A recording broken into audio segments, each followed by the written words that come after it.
नमस्कार, मैं हूं अभिषेक त्यागी। भारत की राजनीति में एक बार फिर बड़ा सवाल खड़ा है कि क्या देश एक है, एक चुनाव सच में चुनाव सुधार है या फिर यह लोकतंत्र की जड़ों को छूने वाला प्रयोग। पूर्व चीफ जस्टिस बी.आर. गवई ने गुरुवार को संयुक्त संसदीय समिति के सामने साफ कहा कि one nation one election bill संविधान के मूल ढांचे का उल्लंघन नहीं करता और बस इसी बयान ने सियासी और संवैधानिक बहस को नई आग दे दी है। वन नेशन वन इलेक्शन का मकसद है लोकसभा और सभी राज्य विधानसभाओं के चुनाव एक साथ कराना। अभी भारत में हर साल किसी न किसी राज्य में चुनाव होते रहते हैं, कभी लोकसभा, कभी विधानसभा, कभी उपचुनाव।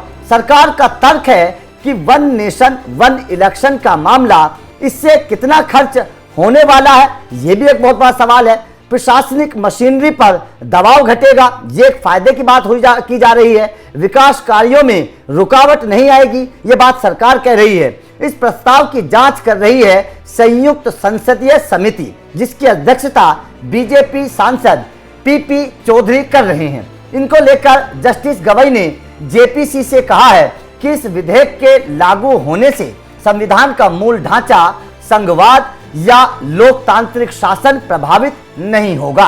देश में एक साथ चुनाव कराने के लिए सिर्फ एक चुनावी साइकिल को एडजस्ट करना होगा। तो आप समझ सकते हैं कि क्या चल रहा है। इसके साथ ही साथ कुछ राज्यों का कार्यकाल घटेगा या बढ़ेगा ताकि सब कुछ एक समय पर आ जाए।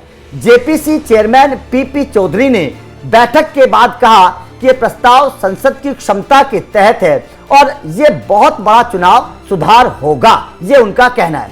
कानून के जानकारों की माने तो ये पूरा मामला जुड़ा है 129वें संविधान संशोधन विधेयक 2024 से। अब तक 6 पूर्व मुख्य न्यायाधीशों ने इस पर अपनी राय दी है और समर्थन करने वाले जज हैं Ranjan Gogoi, DY. Chandrachud, JS. Khehar, B R.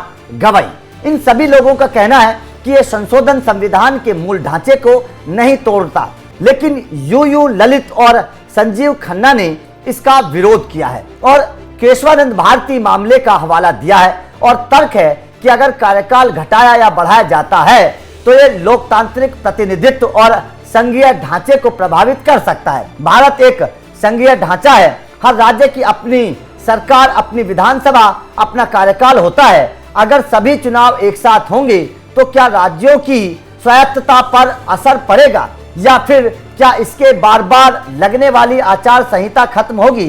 क्या सरकारें 5 साल तक बिना चुनावी दबाव के काम कर पाएंगी?